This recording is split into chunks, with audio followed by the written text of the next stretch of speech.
اس پرآشوب دور کے اندر، فتنے کے دور کے اندر، ظلم و بربریت کے دور کے اندر انسانیت کی آخری امید ہمارے آقا و مولا کے ظہور میں تعجیل کے لیے بآواز بلند صلوات۔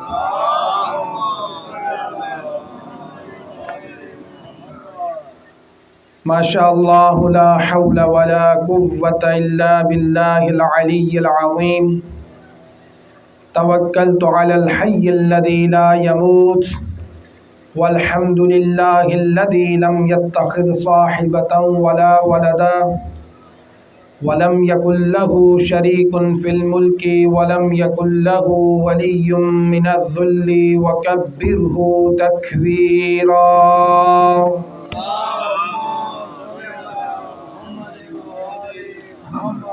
رب اشرح لي صدري ويسر لي امري واحلل عقدة من لساني يفقهوا قولي۔ اعوذ باللہ من الشیطان اللعین الرجیم، بسم اللہ الرحمن الرحیم۔ الحمد للہ رب العالمین، والصلاة والسلام على سيدنا ونبينا وشفيع ذنوبنا وطبيب قلوبنا مولانا ومقتدانا أبي القاسم محمد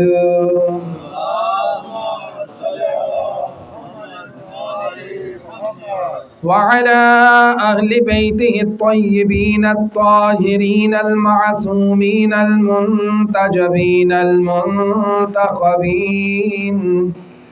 أما بعد فقد قال الله سبحانه وتعالى في كتابه المجيد، بسم الله الرحمن الرحيم، إن أريد إلا الإصلاح ما استطعت وما توفيقي إلا بالله علیہ توکلت وإلیہ انیب۔ درود پڑھیں بآواز بلند۔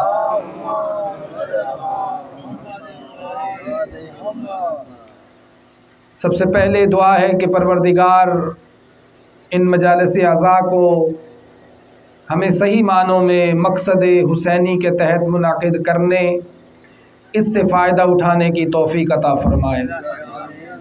جو مقصد امام حسین ہمارے سامنے مجالس اعزاء کا، یہاں پر آنے کا، مجلس برپا کرنے کا اور ان ساری ارینجمنٹس اور انتظامات کا جو مقصد ہے، پروردگار اس مقصد تک ہمیں پہنچنے کی توفیق عطا فرمائے۔ حاضرین محفل، آپ کی خدمت میں چند دنوں سے جو ایک موضوع لے کے چلنے کی کوشش کر رہا ہوں، میرا ہدف، میرا مقصد آپ کی خدمت میں چند گزارشات پیش کرنے کا یہ ہوتا ہے کہ میں جو امام علیہ السلام کا پیغام ہوں وہ خود بھی سمجھ سکوں، آپ کو بھی سمجھا سکوں۔ اگر یہ ہماری مجلسوں کے اندر، ہماری محفلوں کے اندر، ہمارے معاملات کے اندر جب تک ہمارے نظریات، ہمارے اخلاقیات، ہمارے کام، ہمارا کردار اگر ان سے متاثر نہیں ہوتا اور جو حالت ہماری پہلی مجلس میں تھی وہ آج بھی ویسی کی ویسی ہے، تو پھر شاید ہم کامیاب نہیں ہوں گے۔ کامیابی تب ہے کہ جب ہم مجلس امام حسین میں آنے سے پہلے جس حالت میں تھے اور جب ہم واپس جائیں تو اپنے اندر تبدیلی محسوس کریں۔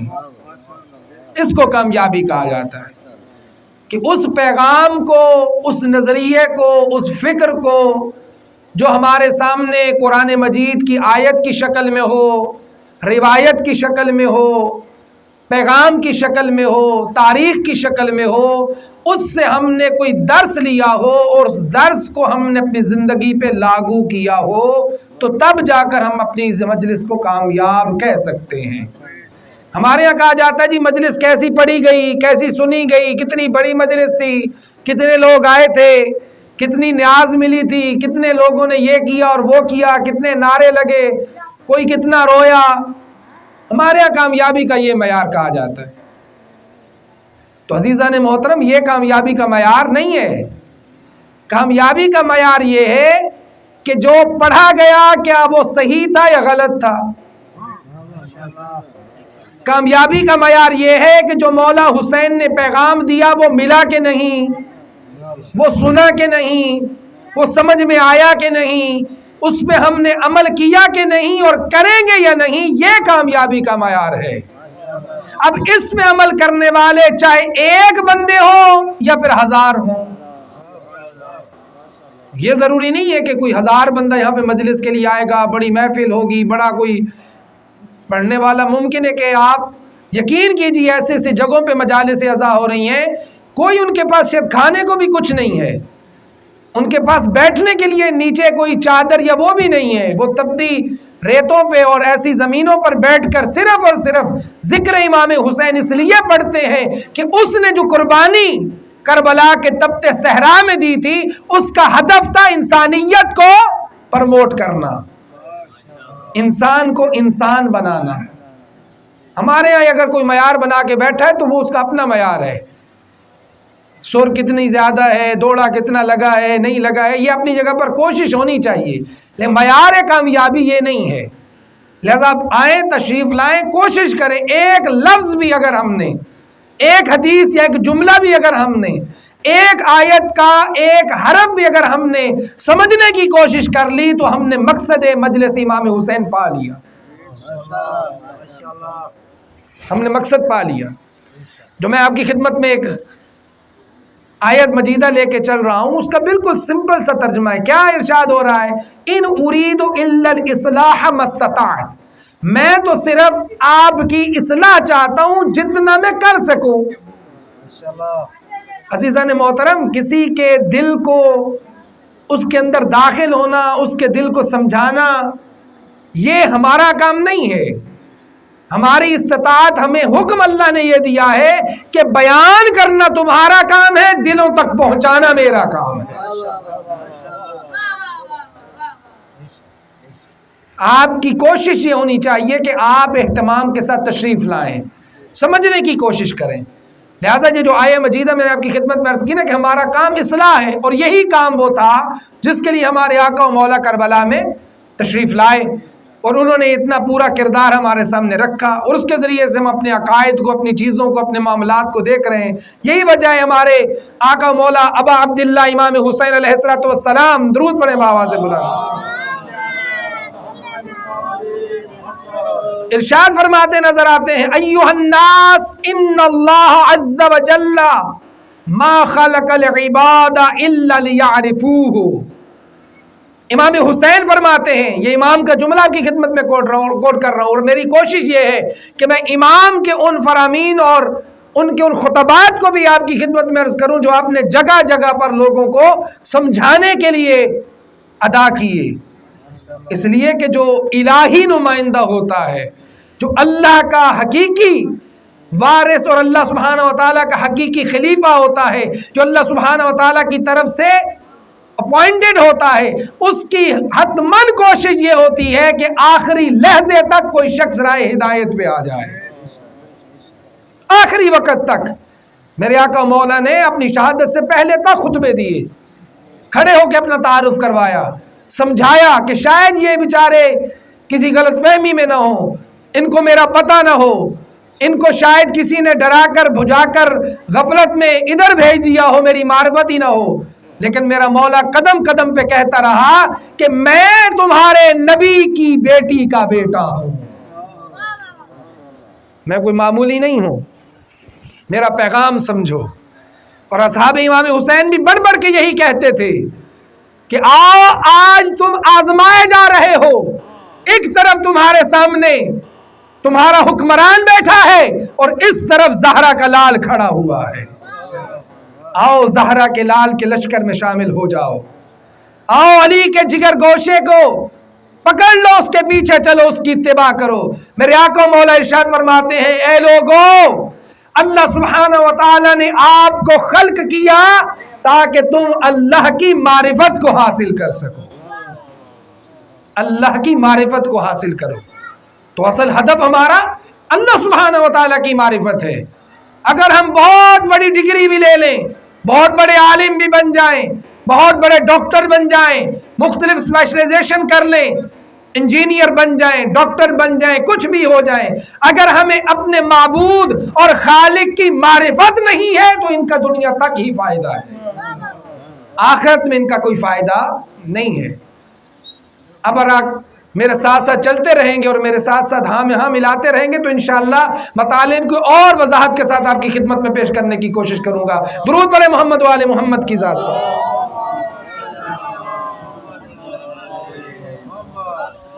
ارشاد فرمایا کہ اے لوگو، ہم نے ان بندوں کو اس لیے خلق کیا کہ یہ ہمیں پہچانیں، ہماری معرفت کو حاصل کریں۔ اب کیا کریں گے ہم؟ کہا کہ فَإِذَا عَرَفُوهُ عَبَدُوهُ، کہ جب تم اللہ کی معرفت کو حاصل کر لو تو پھر اس کی عبادت کرو، پھر اس کی پرستش کرو، پھر اسی کی عبادت کرو، کوئی اور لائق عبادت نہیں ہے۔ پھر امام فرماتے ہیں، جملہ غور سے سنیے گا، نتیجہ اس کا بہت خوبصورت امام نے دیا ہے۔ امام فرماتے ہیں فَإِذَا عَبَدُوا استغنوا بعبادته عن عبادت ما سواہ، اے لوگو جب تم اللہ کی عبادت کرنے لگ جاؤ گے تو اللہ کی عبادت سے، اللہ کے علاوہ سب کی عبادت سے بے نیاز ہو جاؤ۔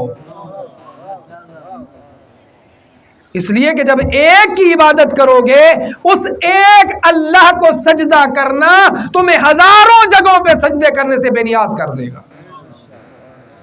تمہیں پھر ہر کسی کے در پہ جھکنے کی ضرورت نہیں ہے، یہ اس کے در کا سجدہ ہے جو تمہیں دوسرے سجدوں سے بے نیاز کر دے گا، جو تمہیں دوسرے سجدوں سے لا تعلق کر دے گا۔ تمہیں کسی کی غلامی کی ضرورت نہیں ہے، بس یہ کہو کہ میرا رب اللہ ہے۔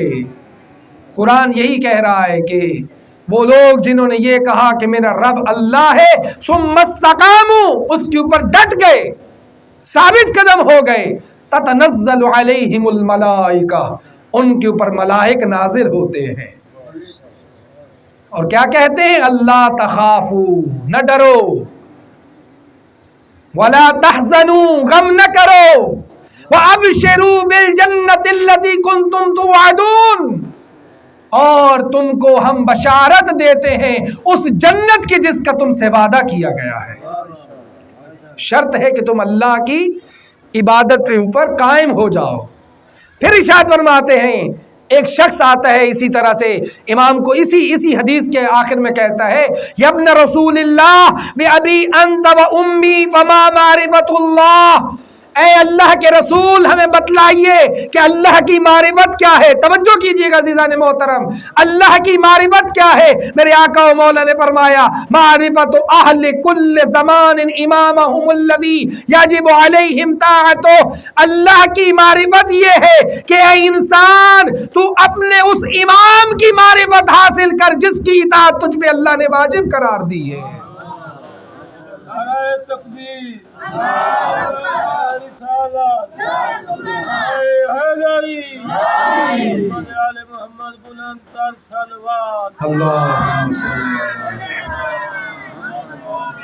یہ ہے اللہ کی معرفت کا سب سے بڑا ذریعہ اور وسیلہ۔ اس امام کی معرفت کو حاصل کرو جس کی اطاعت تم پر واجب ہے۔ اللہ نے ان لوگوں کی اطاعت ہم پر واجب قرار دی ہے۔ یہ معمولی نہیں ہے کہ ہم بیٹھ کے صرف یہ کہہ دیں کہ ہم مجلس میں آئے ہیں بس گپ شپ کے لیے، تھوڑی زیارت کے لیے، نہیں عزیزان محترم، یہ مقام معرفت کی وہ منزل ہے جہاں پر ہمارے لیے پروردگار کی معرفت کے راستے کھلتے ہیں، جہاں پر اللہ سبحانہ و تعالیٰ کی محبت کی دعوت ملتی ہے۔ یہی وجہ ہے کہ ایک حدیث ہمارے سامنے آقا و مولا امام رضا علیہ السلام ارشاد فرماتے نظر آتے ہیں، امامت کتنی ضروری ہے عزیزان محترم۔ امام فرماتے ہیں ان الامامت زمام الدین، کہ امامت دین کی وہ لگام ہے جس کے ذریعے سے تم دین کو جدھر چاہے موڑ سکتے ہو. امام ہی وہ ہے جو دین کو ہر طرف لے کے جا سکتا ہے اور دین کی صحیح معنوں میں رہنمائی کر سکتا ہے. پھر امام فرماتے ہیں وَنِظَامُ الْمُسْلِمِينَ، امامت مسلمانوں کا نظام ہے. یہ ہے اس امام کی معرفت. جب آپ اس امام کی معرفت کو حاصل کرو گے تو آپ ایکچولی اصل میں حقیقت میں مسلمانوں کے نظام کو مضبوط کر رہے ہیں. اس لیے ہم امامت کے قائل ہیں اور ہم سمجھتے ہیں کہ وہ اللہ جب اس نے حضرت آدم کو خلق کیا، توجہ عزیزان محترم، جب اس نے حضرت آدم کو خلق کیا تو حضرت آدم کو کیا بنا کر بھیجا؟ نبی بنا کر بھیجا. نبی کون ہوتا ہے؟ راہدی ہوتا ہے، نبی راہبر ہوتا ہے، نبی رہنما ہوتا ہے. دوسرے لفظوں میں اگر آپ کی خدمت میں عرض کروں، نبی وہ ہوتا ہے جو ہدایت دینے والا ہوتا ہے. تو مجھے ذرا آپ خود بتلائیے کہ جب جناب آدم علیہ الصلوۃ والسلام علی نبینا کی خلقت ہوئی، اللہ نے جب پہلا بشر اس دنیا میں پیدا کیا، ہدایت دینے والا بنا کر بھیجا. توجہ ہے، ہدایت دینے والا بنا کر بھیجا. میں عرض کروں گا پروردگار ابھی تک کوئی اور ہے تو نہیں جو ہدایت لینے والا ہو. اللہ سبحانہ و تعالیٰ کی سنت سے یہ آواز آئے گی، اے انسان تو سمجھا نہیں کہ میرے لیے ہدایت کا موضوع کتنا مہم ہے، امامت کا موضوع کتنا مہم ہے، انسانوں کی رہبری کتنی ضروری ہے کہ جب کوئی ہدایت لینے والا نہیں تھا میں نے پھر بھی ہدایت دینے والا بنا کر بھیجا. جب نبی کے بعد کروڑوں اربوں ہدایت لینے والے ہوں گے تو نبی کے بغیر ہدایت دینے والا کیسے ممکن ہے؟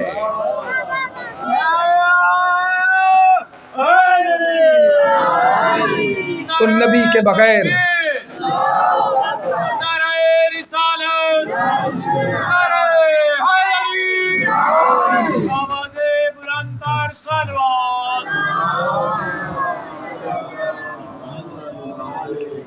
کہ جب پروردگار نے پہلا بشر اس دنیا میں ہدایت دینے والا اس لیے بنا کر بھیجا کہ اللہ کے نزدیک ہدایت اتنی مہم ہے، تو نبی اکرم کے بعد یہ کیسے ممکن ہے کہ لاکھوں اربوں لوگ ہدایت لینے والے ہوں اور کوئی ہدایت دینے والا اللہ کی طرف سے نہ ہو؟ نبوت بھلے ختم ہو جائے لیکن یہ ہمارا فخر ہے، ہمارا امتیاز ہے. ہم ختم نبوت کے وہ سب سے بڑے علمبردار ہیں. ہمارے نزدیک ہمارے نبی کے بعد کوئی بھی شخص نبوت کا دعویٰ نہیں کر سکتا، اس لیے کہ وہ مہر لگا کے کہتا میرا نبی، اور کہا تھا اے علی انت منی بمنزلت ہارون من موسیٰ، اے علی تیری میری وہی نسبت ہے جو ہارون کو موسیٰ کے ساتھ ہے، مگر یہ کہ میرے بعد نبوت نہیں ہے، مگر یہ کہ میرے بعد کوئی نبوت نہیں ہے. تو نبی نہیں ہے مگر یہ کہ تو میرا وصی ہے. ہم تو 1400 سال پہلے سے ختم نبوت کے قائل ہیں، ہم سے بڑھ کر کوئی بھی ختم نبوت کا محافظ نہیں ہے. ہماری بنیادی عقائد میں سے یہ پہلا اور بنیادی عقیدہ ہے کہ ہمارا رسول آخری رسول ہے، وہ خاتم النبیین بھی ہے، وہ ختم المرسلین بھی ہے. اس کے بعد جو تشریف لا رہے ہیں وہ ائمہ ہیں، وہ کوئی نئی شریعت لے کر نہیں آئے، وہ شریعت محمدی کے پاسبان ہیں، اسی کے محافظ ہیں، اسی کے اوپر چلنے والے ہیں، اسی کو زندہ کرنے والے ہیں اگر امت میں اس کو مارا جا رہا ہو. اگر امت اس کی پرواہ نہ کر رہی ہو تو پھر یہ امام اٹھتا ہے تو اپنے خون کے ساتھ اس شریعت کے گلستان کی آبیاری کرتا ہے. یہ امام ہے. اسی وجہ سے امام نے فرمایا یاد رکھیے امامت کیا ہے؟ صلاح الدنیا. دنیا اگر سنبھالنا چاہتے ہو، دنیا کی اصلاح اگر چاہتے ہو، آؤ متمسک ہو جاؤ امامت کے ساتھ. امامت کے بغیر دنیا میں بھی کبھی کامیابی نہیں مل سکتی. وقتی طور پر کسی چیز کا ہونا یہ انسان کے اس مفاد میں ہے، لیکن ظاہری مفاد ہے، یہ چھوٹا مفاد ہے. اگر یہ دنیا میرے آقا و مولا نے کہا تھا اگر یہ سارے کے سارے لوگ اے علی تیری محبت میں جمع ہو جاتے پروردگار کو جہنم پیدا کرنے کی ضرورت بھی نہ تھی۔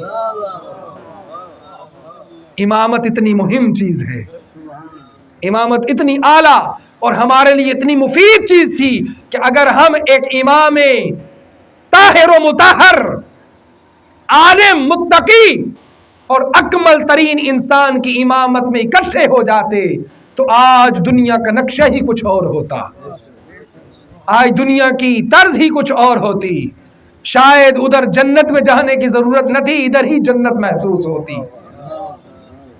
لیکن ہم لوگوں نے نہ شکری کی، ہم نے سمجھا ہی نہیں ہے۔ یہی وجہ ہے آقا و مولا امیر المومنین علی ابن ابی طالب علیہ السلام ارشاد فرماتے ہیں الا، یاد رکھو، غور سے سنو، علی کی بات غور سے سنیے گا۔ نہج البلاغہ میں ارشاد فرمایا ان مثل آل محمد کمثل نجوم السماء اذا خوا نجم طلع نجم۔ اے لوگو، آل محمد کی مثال تمہارے اندر ان آسمان کے ستاروں کی مانند ہے۔ آسمان کے ستاروں کی کب ضرورت پڑتی ہے؟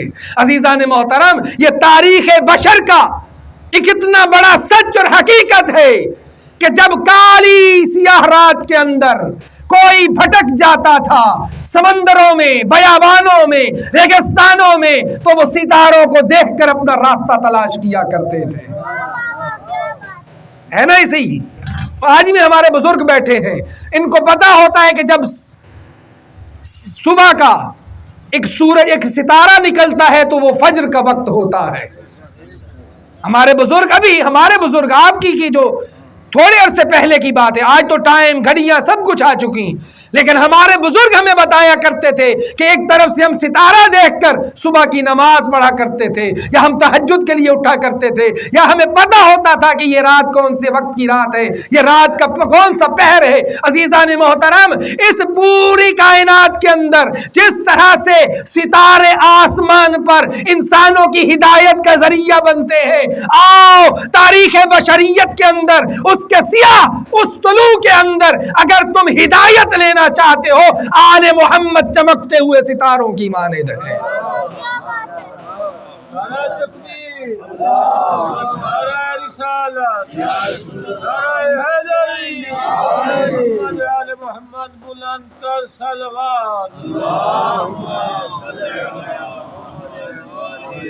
سمجھ میں آ رہی ہے بات عزیزان محترم؟ پیغام پہنچ رہے آپ تک؟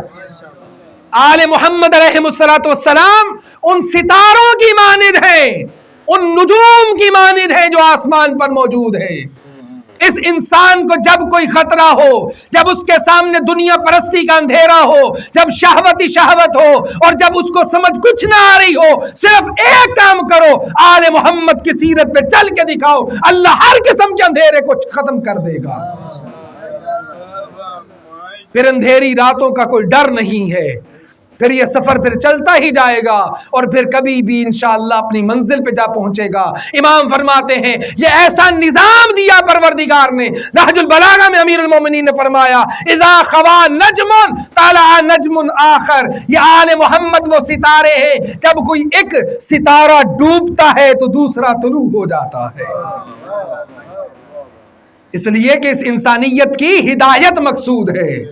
اگر کبھی بھی ستارہ علی ابن ابی طالب ڈوبا، ظاہراً نظر نہیں آیا، تو ستارہ امام حسن اوپر آیا، اور کبھی ستارہ امام حسن ڈوبا تو ستارہ امام حسین اوپر آیا، کبھی امام حسین اگر گئے تو پھر ستارہ علی زین العابدین سامنے آئے، علی زین العابدین اگر جاتے ہیں تو ایک ایک کر کے ہمارے لیے اس دنیا کے اندر وہ ستارے آتے گئے، آل محمد کی طرف سے انسانیت کو فائدہ دیتے گئے۔ ہاں کبھی کبھی ایک ایسا ستارہ آتا ہے جو ہمیشہ کے لیے بلند ہوتا ہے، چاہے وہ پردہ غیبت میں ہی کیوں نہ ہو،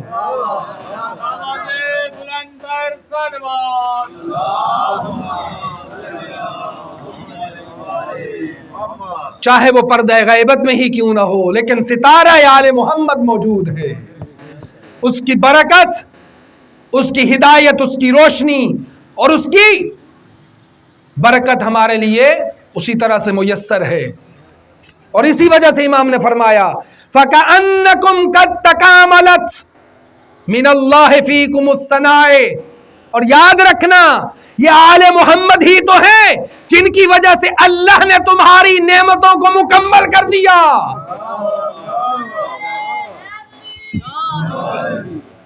کوئی شک ہے؟ آل محمد کی ولا وہ ہے جو ہماری نعمتوں کی تکمیل کا باعث ہے. یہ میں تو نہیں کہہ رہا کہ آپ نے ابھی ایک وقت نہیں گزارا، ابھی ایک مناسبت کو نہیں دیکھا. آئیے مل کر ذرا دیکھتے ہیں کس طرح سے دین کی نعمت کو اللہ نے پورا کیا. غدیر خم کے میدان پر میرے مولا علی کی ولایت کا اعلان کیا، ادھر سے آیت نازل ہو گئی الیوم اکملت لکم دینکم واتممت علیکم نعمتی ورضیت لکم الاسلام دینا. آج ولایت علی کے ساتھ تمہارے اوپر نعمتوں کی تکمیل ہو گئی.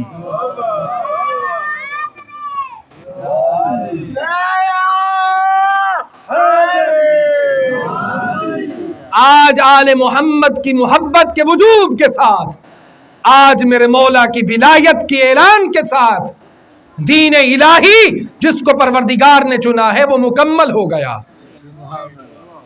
وہ نعمتیں تمام ہو گئی.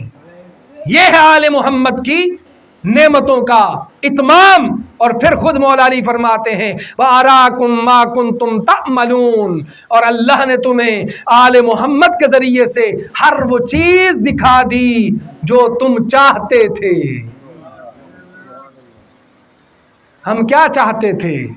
ہم یہ چاہتے تھے کہ ہمیں دنیا ملے، ہمیں دنیا کے اندر عزت ملے، ہمیں دنیا کے اندر وقار ملے، ہمیں دنیا کے اندر معرفت ملے. تو اللہ نے کہا آل محمد کو دیکھتے جاؤ، اتنے اکمل انسان ہیں، ان کے اندر صفات ہی صفات رکھی ہیں. کیوں نہ میں اس حدیث کا سہارا لوں؟ میرے آقا مولا رسول اللہ نے کہا تھا اے علی تمہاری کس طرح کی منزلت موجود ہے. کہا جاتا ہے، روایت میں ہے، میرے آقا مولا کی شان میں کہا گیا اگر کوئی یہ چاہتا ہے کہ وہ آدم کو اس کی خلت میں دیکھے، آدم کو اس کے تمام تر علم کے اندر دیکھے، جناب نوح کو اس کی عبادت میں دیکھے، جناب ابراہیم کو اس کی خلت میں دیکھے، جناب موسیٰ کو اس کی ہیبت میں دیکھے، جناب عیسیٰ کو اس کے زہد میں دیکھے، اور جناب رسول کائنات کو پورے کے پورے کمال میں دیکھنا چاہتا ہے، آؤ علی ابن ابی طالب کو دیکھو، سارے کمالات اس میں نظر آئیں گے.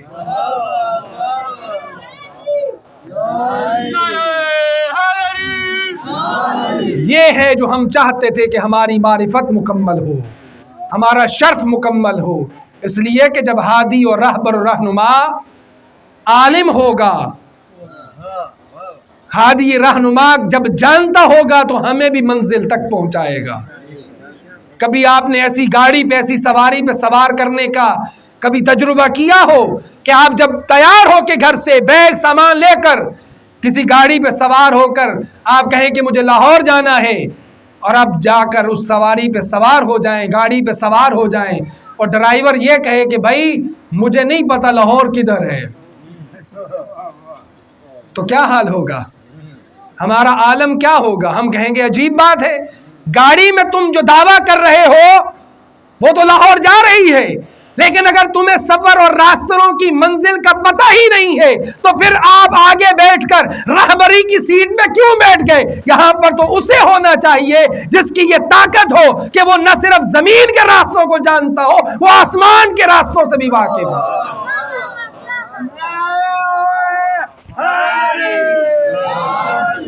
ہم یہی تو آپ کی خدمت میں عرض کرنا چاہتے ہیں نا. ذرا آپ تصور کیجئے کہ ہمیں کس طرح کے امام کی ضرورت ہے، کس طرح کے ہمارے سامنے معاملات ہونے کی ضرورت ہے. آپ کی خدمت میں عرض کرنے کا مقصد، میرے آقا و مولا نے یہی تو ارشاد فرمایا کہ ہم نے آپ کو اس لیے خلق کیا کہ ہم اللہ کی معرفت کو حاصل کر سکیں.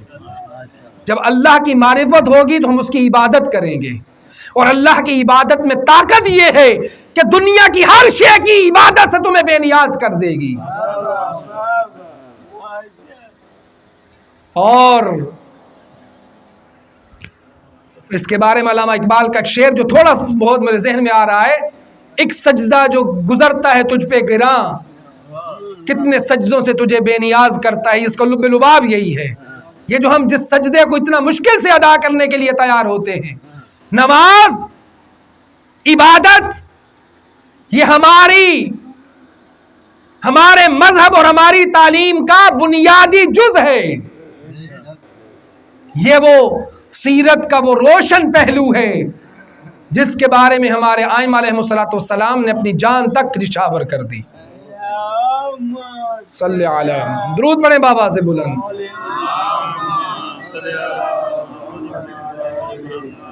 یہی وجہ ہے عزیزان محترم، آل محمد علیہ الصلوۃ والسلام کے در تک آنے کا اصل ہدف کہ ہم اپنی اصلاح کریں، اپنے معاملات کو ٹھیک کرنے کی کوشش کریں. یہی وجہ ہے ہمارے آقا مولا امام علی ابن ابی طالب علیہ الصلوۃ والسلام ارشاد فرماتے نظر آتے ہیں،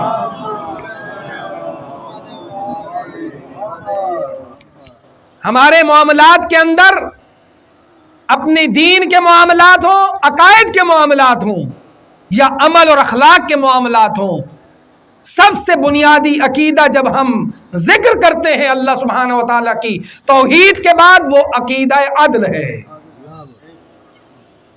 اور مولا امیر علیہ السلام کے بارے میں لکھا گیا ہے باقاعدہ کہ عدل کے اتنے بڑے علمبردار تھے کہ ان کا قتل بھی شاید ان کے شدت عدل کی وجہ سے ہوا،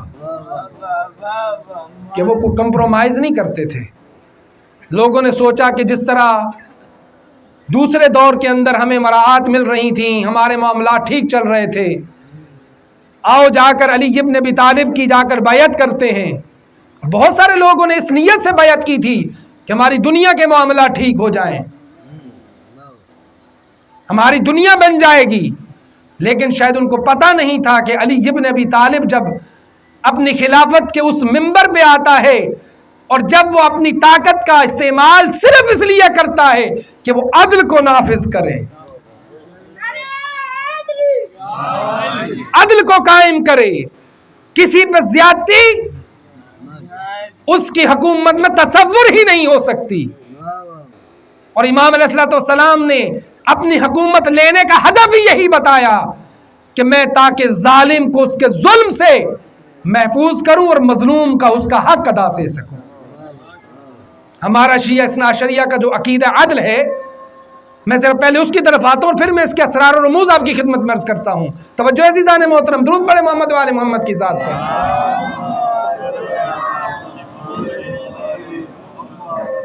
نظریہ عدل کا مطلب کیا ہے؟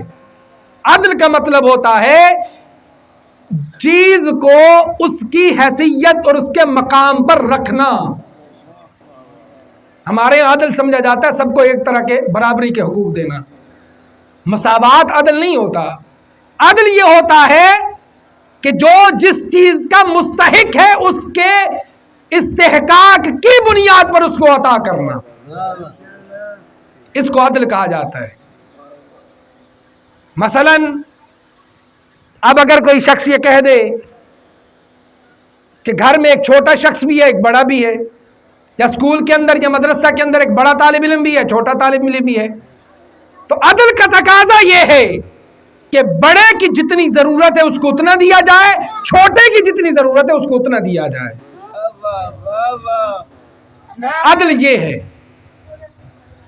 اب مثال کے طور پر جب آپ نے یہ مسجد بنائی، اسی طرح آپ اپنا گھر بناتے ہیں. مثال پر توجہ کیجئے گا. عدل کیا ہے؟ جب آپ نے نقشہ بنایا تو نقشے کے اندر آپ نے اپنی مرضی کے ساتھ ایک ڈرائنگ روم بنایا جس کو آپ بیٹھک کہتے ہیں، ایک صحن بنایا، ایک واش روم بنایا، ایک کچن بنایا، 2 کمرے بنائے. کوئی آپ سے پوچھ سکتا ہے آپ نے بڑا ظلم کیا ہے، یہاں پر آپ نے کچن کیوں بنا دیا، یہاں پہ اپنے واش روم کیوں بنا دیا؟ کوئی کہہ سکتا ہے؟ نہیں کہہ سکتا. اس لیے کہ ابھی تو آپ بنا رہے ہیں، یہ تو آپ کی مرضی ہے. آپ نے جس جگہ کو واش روم بنایا وہ واش روم رہے گا، جو کچن کے لیے رکھا ہے، جہاں پہ کھانا بنانا ہے وہ کھانے کے لیے رکھا ہے. یہ آپ کی مرضی ہے.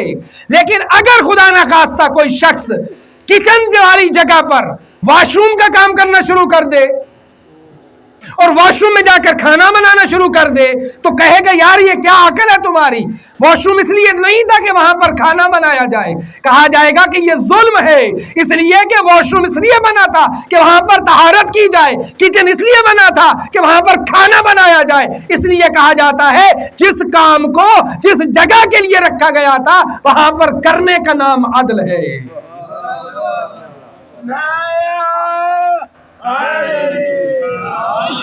اب کوئی سوال کر دے کہ اللہ سبحانہ وتعالیٰ نے ہمیں انسان کیوں بنایا؟ وہ چاہتا تو ہمیں کوئی حیوان بنا دیتا۔ انسان کو پروردگار نے انسان بنایا، کوئی سوال کر سکتا ہے کہ ہاتھی کو ہاتھی کیوں بنایا، سام کو سام کیوں بنایا، مکھی مچھر کو مکھی مچھر کیوں بنایا، سورج کو سورج کیوں بنایا؟ سوال یہ نہیں ہے کہ ان چیزوں کو پروردگار نے کیوں بنایا، یہاں پر سوال پیدا نہیں ہوتا، کیوں؟ وہ مرید ہے، وہ خالق ہے، اس کی مرضی ہے، جس کو چاہے وہ جو کچھ بنائے، اس میں سوال نہیں ہو سکتا۔ اللہ کہتا ہے کہ میں جس طرح سے مرضی کروں میں سوال کر سکتا ہوں، مجھ سے سوال نہیں ہو سکتا۔ لیکن عزیزان محترم، عقل اور ظلم، عقل یہ کہتی ہے ظلم اور زیادتی تو تب ہوگی جب انسان کو کہا جائے کہ تم ہاتھی والا کام کر کے دکھاؤ۔ توجہ ہے؟ ہاتھی کو کہا جائے گا کہ تم اڑ کر دکھاؤ، وہ کہے گا پروردگار مجھے تو نے پر تو دیے نہیں، میں اڑوں کیسے؟ ظلم تو تب ہوتا کہ اگر خدا نہ خواستہ ہاتھی سے یہ کہا جاتا کہ تم مکھی والا کام کر کے دکھاؤ، اور چھوٹی سے مکھی سے کہا جاتا کہ تم ہاتھی والا کام کر کے دکھاؤ۔ مطلب کہنے کا یہ ہے اللہ کا عدل یہ ہے، اللہ کے عدل کا تقاضا یہ ہے، اللہ سبحانہ وتعالی نے عدل رکھا اسی طرح سے ہے، جس طرح کی مخلوق بنائی ہے پروردگار نے اس کا اسی طرح سے حساب لینا ہے۔ انسان کا حساب جانور سے نہیں ہوگا، جانور کا حساب انسان سے نہیں ہوگا۔ ہم اس لیے کہتے ہیں کہ وہ عادل ہے، ہم اس لیے کہتے ہیں کہ وہ عادل ہے، اس نے جب ہمیں انسان بنایا انسانوں میں بھی فرق رکھا، جس کو جتنی طاقت دی ہے اس کی طاقت کے مطابق حساب ہوگا۔ یہی وجہ ہے میرے آقا و مولا امیر المومنین علی ابن ابی طالب علیہ السلام نہج البلاغہ اصول کافی کے اندر یہ حدیث باب العقل میں حدیث موجود ہے، کہا کہ لوگوں سے حساب کس طرح کا ہوگا؟ میرا اور آپ کا حساب برابر نہیں ہوگا، اللہ ہر کسی کا حساب اس کو دی ہوئی سمجھ بوجھ اور عقل کی طاقت کے مطابق لے گا۔ یہ آپ کو قاعدہ کلیہ دے رہا ہوں۔ کافر کا ماحول دیکھا جائے گا، اس نے کفر کیوں اختیار کیا، اس کا ماحول کیسا ہے، اس کی عقل کی استطاعت کیسی ہے، اس کا وہ حساب نہیں ہوگا جو آپ لوگوں کا ہوگا۔ آپ اس کی گود میں پیدا ہوئے جہاں پر اسلام تھا، جہاں پر ولایت محمد و آل محمد تھی، آپ کا حساب آپ کے ماحول کے مطابق ہوگا۔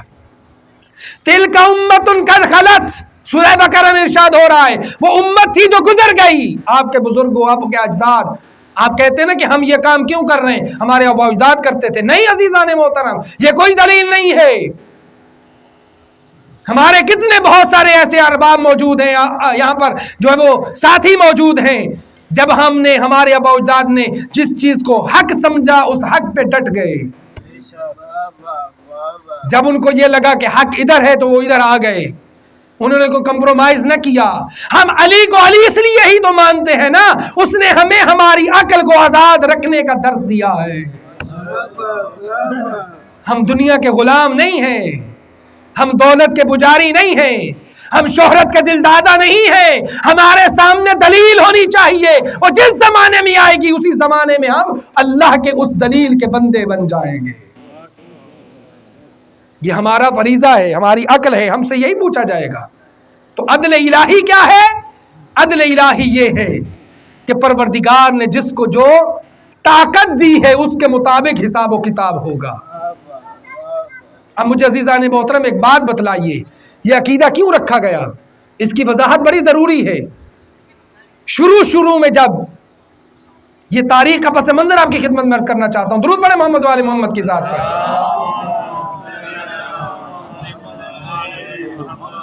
یہ تھی قتل حسین پر پردہ ڈالنے کی ایک سازش. توجہ عزیزان محترم کہ یہ کہا جائے کہ انسان تو مجبور ہے، وہ تو کچھ کر ہی نہیں سکتا. انسان کی مجال کیا وہ کچھ کر سکے؟ جو کچھ بھی کرواتا ہے اللہ کرواتا ہے. نعوذ باللہ من ذالک. ابن زیاد کے دربار میں جب میری آقا زادی قیدی بن کر آئی پہلے یعنی کہ 13 محرم کو، تقریباً 11 محرم سے نکلے تو جیسے ہی پہنچتے ہیں تو اس لعین نے ایک جملہ کہا تھا، کیا تو نے نہیں دیکھا کہ اللہ نے تیرے بھائی کے ساتھ کربلا میں کیا کیا؟ یعنی وہ کہنا یہ چاہ رہا تھا کہ کربلا کے میدان کے اندر ان لعینوں نے، یعنی ہم نے کچھ نہیں کیا، یہ اللہ کی مرضی سے ہوا ہے. اللہ اکبر. آپ دیکھ رہے ہیں اس کے پیچھے کتنی بڑی ایک لاجک بنائی گئی کہ جو کچھ بھی ہوتا ہے وہ صرف اللہ کرواتا ہے، کوئی اور نہیں کرواتا. میری آقا زادی نے جواب دیا، کربلا کے اندر جو کچھ کیا ہے وہ تیرے سپاہی لعینوں نے کیا ہے، میرے اللہ نے نہیں کیا. میرے اللہ نے نہیں کیا. اس لیے کہ اللہ نے انسان کو کچھ مجبور بنایا ہے، کچھ آزاد کیا ہے. کچھ مجبور اور کچھ آزاد. جن جن چیزوں میں ہم مجبور ہیں، کن چیزوں میں مجبور ہیں؟ ہم اس گھر میں پیدا ہو گئے، ہم مجبور ہیں. ہم سید کے گھر میں پیدا ہو گئے، ہم بلوچ کے گھر میں پیدا ہو گئے، ہم آوانوں کے گھر میں پیدا ہو گئے. اس میں ہمارا اختیار تھا کوئی؟ قیامت میں اللہ یہ نہیں پوچھے گا کہ اس کے گھر میں کیوں پیدا ہوئے. یہ آپ سے سوال نہیں ہوگا. سوال یہ ہوگا کہ ہم نے جس میں تم کو اختیار دیا تھا کہ یہ سچ ہے یہ جھوٹ ہے، تم نے جھوٹ کیوں اختیار کیا، سچ کو کیوں چھوڑا؟ اللہ نے ہمیں آنکھیں دی، مجبور نہیں کیا. اللہ نے ہمیں زبان دی، مجبور نہیں کیا. اللہ سبحانہ و تعالیٰ نے کان دیے، مجبور نہیں کیا. عقل دی، مجبور نہیں کیا. اور ہمیں اچھے اور برے کی تمیز بنا کر ہمیں بتا دیا اور کہا کہ اگر تم سیدھے راستے پہ چلتے جاؤ گے تم شاکر بنتے جاؤ گے، اگر الٹے راستے پہ چلے تو پھر کفر نعمت ہوگا اور پھر میں تمہارا مواخذہ کروں گا. یہ ہے عدل کا تقاضا. پروردگار ہمیں ان چیزوں میں پوچھے گا جس میں ہم با اختیار ہوں گے. اللہ یہ نہیں پوچھے گا کہ تمہارا قد چھوٹا کیوں یا بڑا کیوں ہے. اللہ یہ نہیں پوچھے گا تمہارا رنگ سفید کیوں اور سیاہ کیوں ہے.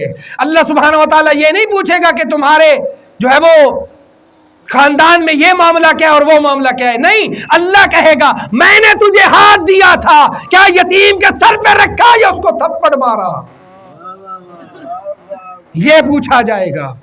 میں نے تمہیں طاقت دی تھی، خوبصورت جوانی دی تھی، صحت دی تھی، دولت دی تھی، کیا تو نے میری اطاعت کی ہے یا نہیں کی ہے؟ ہمارے ہاں بس یہی کہا جاتا ہے کہ جوانی جو ہے وہ انسان کے لیے کوئی ضروری نہیں ہے، بڑھاپے میں جا کر عبادتیں کریں، اللہ کی نماز پڑھیں. عزیزان محترم، ایک جوان کا اللہ کے نزدیک اس جوان کی عبادت کو پروردگار اتنا پسند کرتا ہے، اپنے ملائک کو بلا کر کہتا ہے اے ملائک، میں نے تمہیں نہیں کہا تھا کہ میں جو جانتا ہوں وہ تم نہیں جانتے، مجھے فخر ہے اس کی ابن آدم کے اوپر، اسی لیے تو میں نے اس کے جد امجد دادا کو پیدا کیا تھا. اس کے پاس طاقت تھی لیکن اس نے اپنی شہوت کو، اپنی مرضی کو، اپنی پسند ناپسند کو ترجیح نہیں دی ہے. میری عبادت کے لیے مصلی عبادت پہ کھڑا ہو گیا ہے. فرشتوں پہ پروردگار فخر کرتا ہے جب کوئی جوان اپنی طاقت کے ہوتے ہوئے گناہ کے باوجود نماز کو چھوڑ سکتا ہے لیکن پھر بھی آتا ہے مصلی عبادت پہ آ کر کہتا ہے اللہ اکبر، اے پروردگار تو ہر چیز سے بلند و بالا ہے. مجلس کے اندر، محفل کے اندر نعرے تکبیر پر اللہ اکبر کہنا اور ہے، عملی طور پر جائے نماز پہ کھڑا ہو کر اللہ اکبر کہنا اور ہے. وہ عمل ہے، یہ دعویٰ ہے. اب یہاں پہ تشریف لائے، اللہ تعالیٰ آپ کی توفیقات خیر میں مزید اضافہ کرے، اللہ تعالیٰ آپ کی معرفت میں اور اضافہ کرے، پروردگار ہمارے سینوں کو اور کھول دے. عدل ہی کا تو یہی تقاضا ہے نا عزیزان محترم کہ پروردگار کسی پہ ظلم و زیادتی نہیں کرتا، بلکہ اس کا پورا پورا حساب و کتاب اور اس کے ساتھ انصاف فرمائے گا۔ موٹی موٹی باتیں عدل کے بارے میں، 3 باتیں، اور انشاءاللہ امید ہے آپ تک پیغام پہنچ جائے گا۔ عدل 3 طرح سے موجود ہے۔ اللہ سبحانہ و تعالیٰ نے ہماری کائنات کے اندر بھی عدل کیا ہے۔ عدل تکوینی، کائنات کی خلقت میں عدل ہے، یعنی ہر چیز کو اس کی حیثیت کے مطابق رکھا ہے اور اس سے وہی وظیفہ دیا ہے جس کے وہ قابل ہے۔ سورج کو زیادہ روشنی کے لیے بنایا، اس کا مدار اور طاقت زیادہ دی تو اس کو سورج بنایا۔ سورج سے چاند والا کام نہیں لیتا، چاند سے سورج والا کام نہیں لیتا۔ اللہ سبحانہ و تعالیٰ نے کائنات کی ایک ایک چیز کو جس طرح سے خلق کیا، اس کو اسی وظیفے کے لیے رکھا ہے۔ یہ کائنات میں اللہ کا عدل ہے، یہ کائنات کی وجود میں اللہ کا عدل ہے، اس کی تخلیق میں اللہ کا عدل ہے۔ یہی وجہ ہے کہ ہم جب دیکھتے ہیں قرآن مجید فرقان حمید آیت سورہ طٰہٰ کے اندر ارشاد ہوتا ہے قال ربنا الذی اعطی کل شیء خلقہ ثم ہدیٰ، کہ پروردگار نے کائنات کی ہر چیز کو خلقت عطا کر دی، خلق کرنے کے بعد چھوڑ دیا، اس لیے کہ یہ کسی حکیم کا کام نہیں ہے، کسی واعظ کا کام نہیں ہے، کسی بھی عقل مند کا کام نہیں ہے، حکمت والے کا یہ کام نہیں ہے کہ وہ کسی چیز کو بنائے اور اس کے لیے ہدف نہ رکھے، اس کے لیے مقصد نہ رکھے۔ ارشاد رب العزت ہو رہا ہے کہ اللہ ہی تو وہ ہے جس نے ہر چیز کو خلقت کے بعد اس کو ہدایت عطا کی ہے، اس کے اندر ہدایت تکوینیہ رکھی ہے، اس کو زندگی گزارنے کا طریقہ اور سلیقہ بتایا ہے۔ یہ ہے اللہ کا عدل کائنات کے اندر۔ اور ہمیں بھی کیا کہا گیا؟ دوسرا عدل ہے عدل تشریعی، شریعت میں عدل، قوانین میں عدل، معاملات میں عدل۔ اللہ سبحانہ و تعالیٰ کے دین میں عدل موجود ہے۔ کس طرح سے کہ پروردگار نے کہا، اب میں آپ کو خلاصہ دینے لگا ہوں، توجہ کیجئے گا عزیزان محترم، ایک مکمل قاعدہ کلیہ دینے لگا ہوں۔ اللہ سبحانہ و تعالیٰ کی شریعت کے جتنے بھی احکام ہیں، جتنے بھی احکام ہیں، اللہ کے عدل کے اوپر موجود ہیں۔ اللہ نے کہا سن لو، یہ سب کے سب کاموں کے بارے میں ایک کلیہ دے رہا ہوں، وہ یہ ہے کہ کوئی بھی چیز تمہاری طاقت سے بڑھ کر میں نے تم پہ واجب قرار نہیں دی ہے۔ توجہ ہے، پیغام بہت بڑا دے رہا ہوں آپ کی خدمت میں۔ کوئی بھی کام شریعت، کوئی بھی کار شریعت، کوئی بھی ذمہ داری، کوئی بھی واجب، کوئی بھی اللہ کی طرف سے حکم ایسا نہیں ہے جو ہماری طاقت سے بڑھ کر پروردگار نے واجب قرار دیا ہو۔ یہ ہے عدل الہی۔ کوئی بھی شریعت کا قانون اٹھائیں، نماز ہی کو لے لیجئے، نماز ایک ایسی عبادت ہے، اللہ سبحانہ و تعالیٰ نے باقی جتنے احکام شریعت ہیں ان کی بڑی بڑی شرطیں لگائی ہیں پروردگار نے، کہ وہ شرط ہوگی تو وہ کام ہوگا، وہ شرط ہوگی تو وہ کام ہوگا، وہ شرط ہوگی تو وہ کام ہوگا۔ نماز ایسی چیز ہے جو کسی حالت میں بھی معاف نہیں ہے، کسی حالت میں بھی معاف نہیں ہے۔ شریعت مقدسہ کے اندر اگر کوئی شخص کھڑا ہو کے نہیں پڑھ سکتا تو کہا گیا سہارا لے کر پڑھے، سہارا بھی نہیں لے سکتا تو پھر بھلے بیٹھ جائے، بیٹھ بھی نہیں سکتا تو بھلے لیٹ جائے، لیٹ بھی نہیں سکتا تو کم از کم آنکھوں کے اشاروں سے پڑھے، آنکھوں میں بھی اگر طاقت نہیں ہے تو ہونٹوں کے اشاروں سے ایک نماز کو ادا کر۔ معاف نہیں ہے، معاف نہیں ہے، نماز کسی صورت میں معاف نہیں ہے۔ آج کا یہ نوجوان آج کا یہ درس لے کر جائے، اگر معاف ہوتی تو شاید پھر کربلا میں ہی معاف ہو جاتی۔ کربلا میں تپتے صحرا کے اوپر میرے آقا و مولا نے سجدہ دیا تھا، نماز خوف ادا کی تھی، یہ ہمیں درس تھا۔ اگر معاف ہوتی تو پھر حسین ابن علی پہ پہلے معاف ہوتی۔ یہ اللہ کی اتنی بڑی رضا ہے جو نماز کے اندر پروردگار نے رکھی ہے۔ کہا جیسا بھی ہو، اگر کوئی شخص مر بھی رہا ہو تو نماز معاف نہیں ہوتی، ڈوبتے ہوئے کے لیے بھی نماز واجب ہے۔ تو کہنے کا مقصد یہ ہے کہ ہر چیز میں عدل موجود ہے. اللہ آپ سے وہی حساب کرے گا جو آپ کی طاقت کے مطابق ہوگا. آپ کے اوپر حج تب واجب ہے کہ جب آپ کے پاس استطاعت ہو، پیسہ ہو، اور پیسہ ہی صرف نہیں، جسم کی طاقت بھی ہو تو واجب ہے. جہاد تب واجب ہے کہ جب آپ کے پاس طاقت ہو، وسائل ہو. اسی طرح سے روزہ بھی اسی پہ واجب ہے جس کی صحت اس کی اجازت دیتی ہے. تو عدل تشریعی کا مطلب ہی یہی ہے. یاد رکھیے کہ پروردگار ارشاد فرما رہا ہے ہم نے اسی لیے تو کہا کہ کسی بھی انسان پر اس کی طاقت سے بڑھ کر کوئی اس کے اوپر واجب نہیں ہے. یہ اللہ کا عدل ہے احکام کے اندر. اللہ سبحانہ و تعالی اپنے احکام میں بھی عدل رکھتا ہے. یہ ہم عدل الہی کے قائل ہیں، اور ہم سمجھتے ہیں کہ پروردگار ہمارے اوپر وہی کام سر انجام دینے کی بات کرتا ہے جس کی صلاحیت اس نے ہمیں دی ہے، جس کی طاقت اس نے ہمیں دی ہے. یہی وجہ ہے کہ پھر آخری عدل کی قسم جو آپ کی خدمت میں عرض کرنا ہے وہ ہے عدل جزائی. قیامت کے دن پروردگار عدل کرے گا، اور پروردگار کسی پہ کوئی ظلم اور زیادتی نہیں کرے گا. اور ارشاد رب العزت ہو رہا ہے، یاد رکھیے کہ اگر کوئی شخص آپ میں سے کوئی بھی شخص قیامت کے دن ذرہ برابر بھی نیکی لے کے جائے گا، پروردگار کا وعدہ ہے کہ میں اس نیکی کی جزا دوں گا. اللہ کے ہاں تعداد میٹر نہیں کرتی. میں بار بار یہ جملہ عرض کر رہا ہوں. اللہ سبحانہ و تعالیٰ کے ہاں یہ معیار نہیں ہے کہ لوگ کتنے زیادہ ہوں گے، تمہارے سجدے کتنے زیادہ ہوں گے. اللہ کے نزدیک معیار یہ ہے جو سجدہ ادا کیا تھا اس میں میری محبت کتنی تھی. ہے توجہ عزیزان محترم؟ اللہ سبحانہ و تعالیٰ یہ پوچھے گا جو مجلس کرنے گئے تھے اس میں میری رضا کتنی تھی، مجلس جو سننے گئے تھے اس میں میری رضا کتنی تھی، مجلس جو پڑھنے گئے تھے اس میں میرا مطلب اور میری رضا کتنی تھی. اور پروردگار کا ارشاد یہی ہو رہا ہے کہ یاد رکھیے وَنَضَعُ الْمَوَازِينَ الْقِسْطَ لِيَوْمِ الْقِيَامَةِ، قیامت کے دن ہم عدل و انصاف کے ترازو رکھیں گے. ہمارا ترازو ہوگا، عدل و انصاف ہوگا. اور کہا وَلَا تُظْلَمُ نَفْسٌ شَيْئًا، کسی بھی نفس پر ذرہ برابر بھی ظلم نہیں ہوگا، ذرہ برابر بھی ظلم نہیں ہوگا.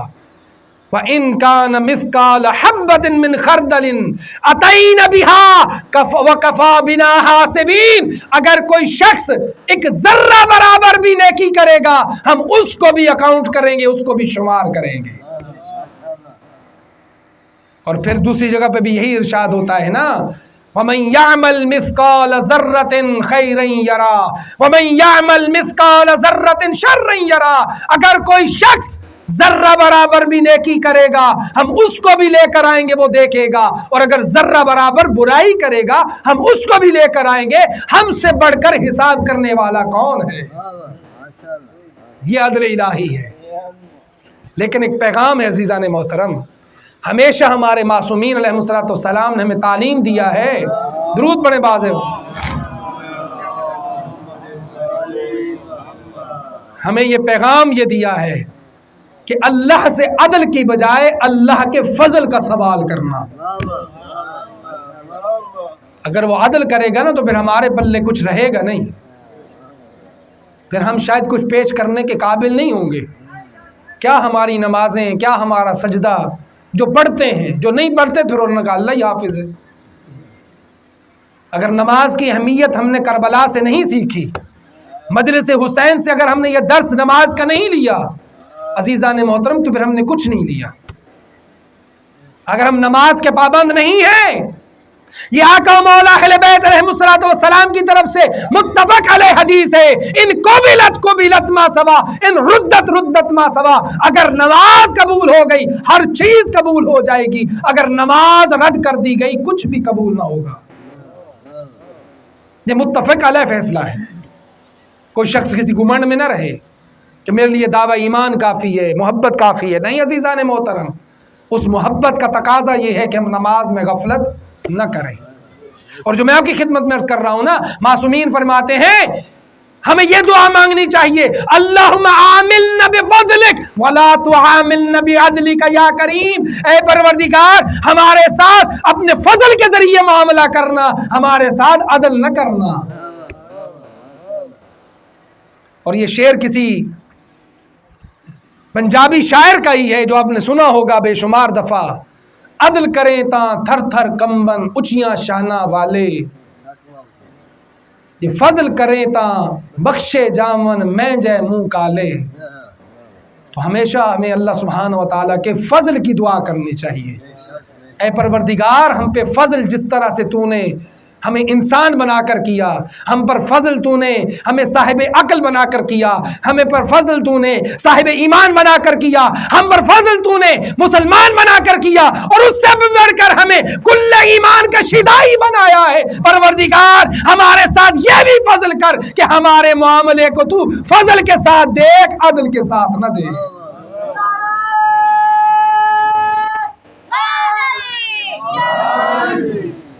اے پروردگار ہمارے ساتھ عدل کا معاملہ کر، یہ ہے پروردگار کا فضل اور یہ ہے پروردگار کے معاملات۔ اور ایک پیغام جو مجھے دینا ہے وہ ہمارے عدل کا تقاضا ہے، ہمیں بھی کہا گیا کہ ہم عادل بنیں، ہم عادل بنیں۔ ہم کس طرح عادل بن سکتے ہیں؟ اللہ کے عدل کا مطلب یہی ہے، ہمیں بھی اخلاقیات میں عادل ہونا چاہیے۔ یہ پیغام ہے جو مجھے آپ کو دینا ہے، پہنچانا ہے۔ عادل کس طرح سے؟ ہمارے رسول اکرم ختم مرتبت حضرت محمد مصطفیٰ صلی اللہ علیہ وآلہ وسلم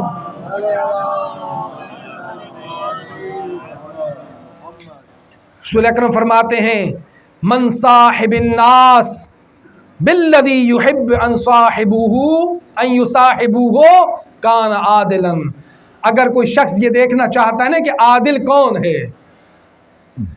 ہمارے یہاں عادل صرف سمجھا جاتا ہے کہ جو فیصلہ کرتا ہے، چوتراہٹ جس کے پاس ہے، بیٹھ کے دو پارٹیوں کے درمیان، دو بندوں کے درمیان صلح کروانے، اور وہ عادل ہے، جی بہت اچھا فیصلہ کیا اس نے۔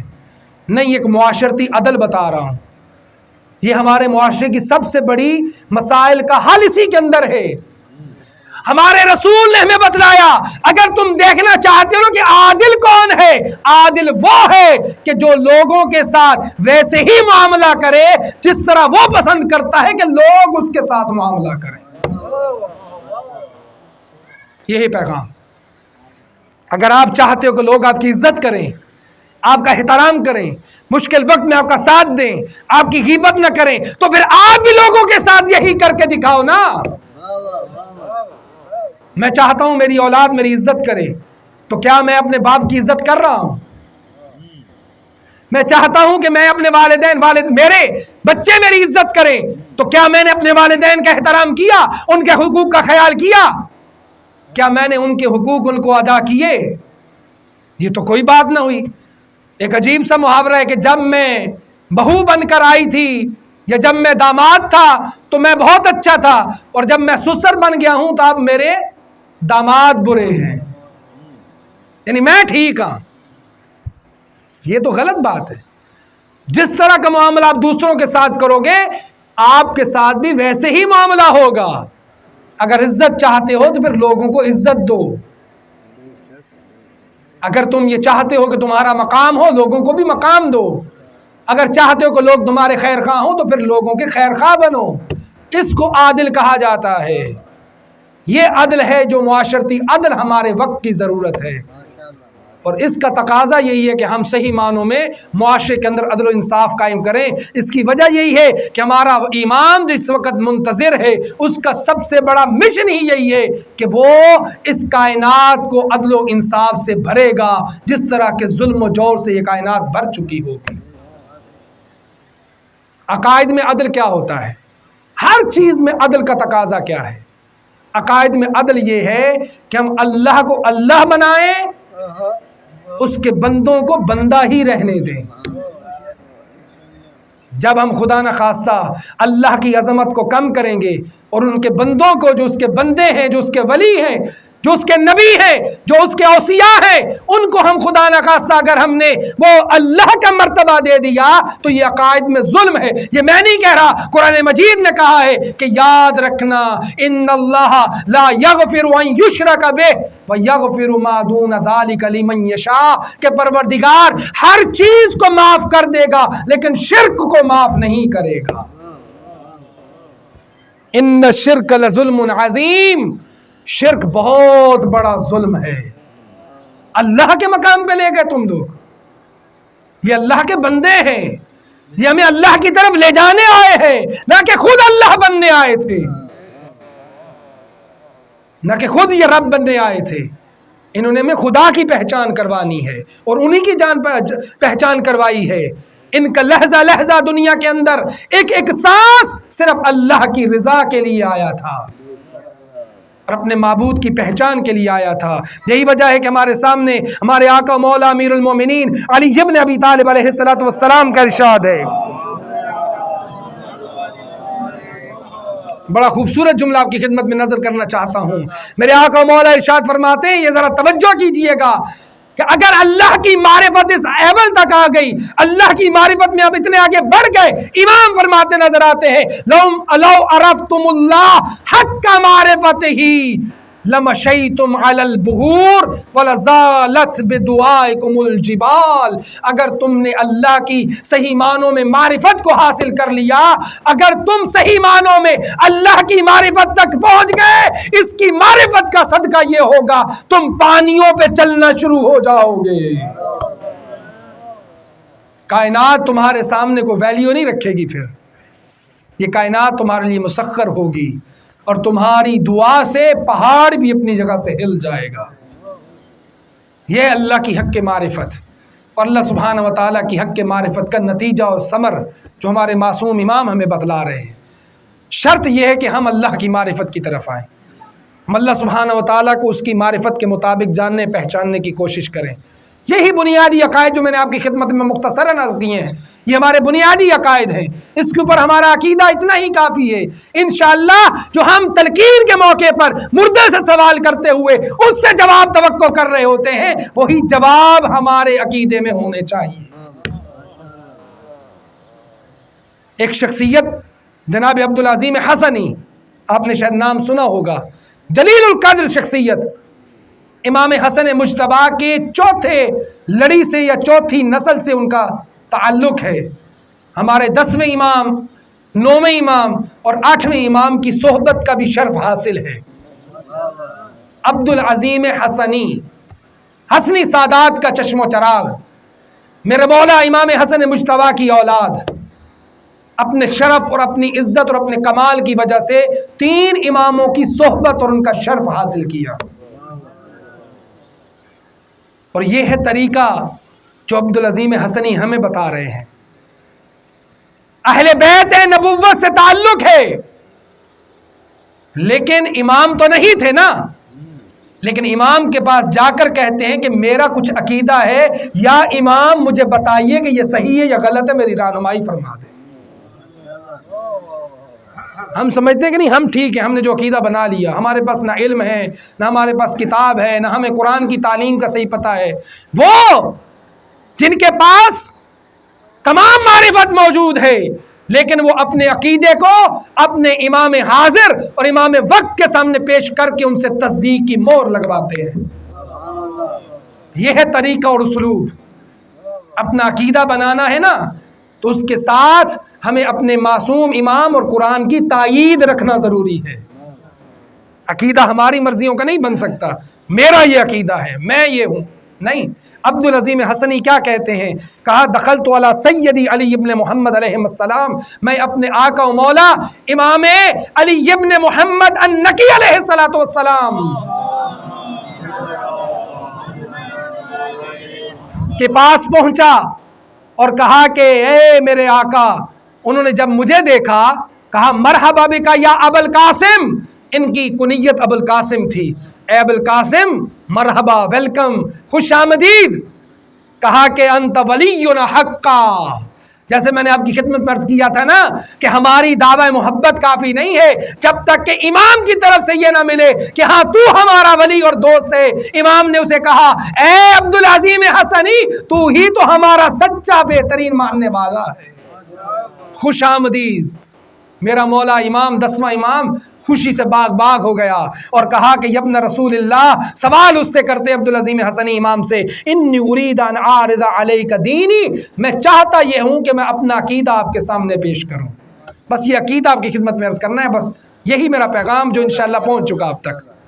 یہ میری ساری گفتگو کا نچوڑ اس کے اندر موجود ہے اور انشاءاللہ یہی ہمارا عقیدہ ہونا چاہیے جو میرے آقا و مولا جس کے اوپر تصدیق کی مہر لگا رہے ہیں۔ کیا فرماتے ہیں؟